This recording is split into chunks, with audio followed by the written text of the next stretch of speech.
Hi guys, we're looking at an ABUS padlock. It's a 96 CS TI50 Dimple titanium. See if we can get anything going. Key works wonderfully. Let's go. I'm going to go in with a flat flag, try and set some of the easier pins, and then we're going to go in with a curved flag and try and get something a bit deeper down if needed.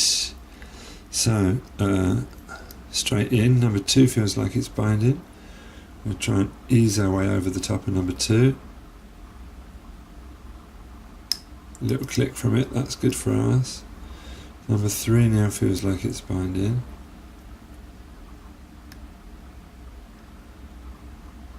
Can't get it though. I think maybe number 3 needs to go down a bit further. Let's give it a go with a curved flag. That's number 1, that's number 2.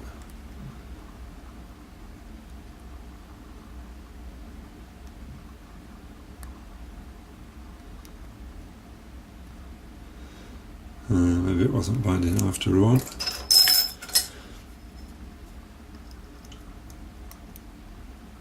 Number 6. Give it a nudge. I'm trying. Can't get on top of it. A nudge out of number 6. A little tiny nudge out of number 4. Number 3 now. Went down to number 3. Number 5 now.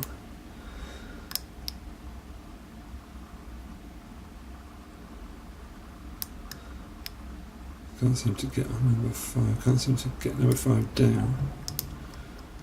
Yeah, I think it went. I think maybe we've overset number 1. Hopefully that will be able to come back up in a minute, if that's the case. So I'm going to tickle on number 3. I'm going to tickle on number 5.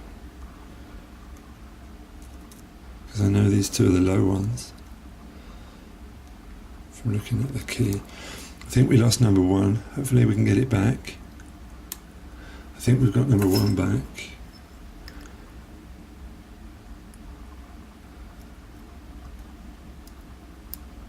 Now we've got nothing binding. Let's try the same thing again, see if we can tickle 3 and 5 and get this beauty open.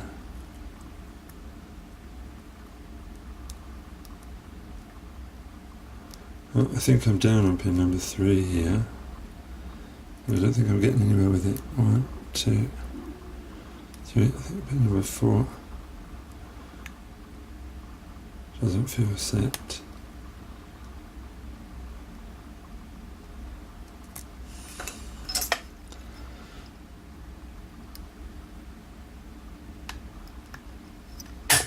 And our lock is open. Wonderful. So this was our 96 CS TI50 closed shackle ABUS Dimple Padlock. What a wonderful lock.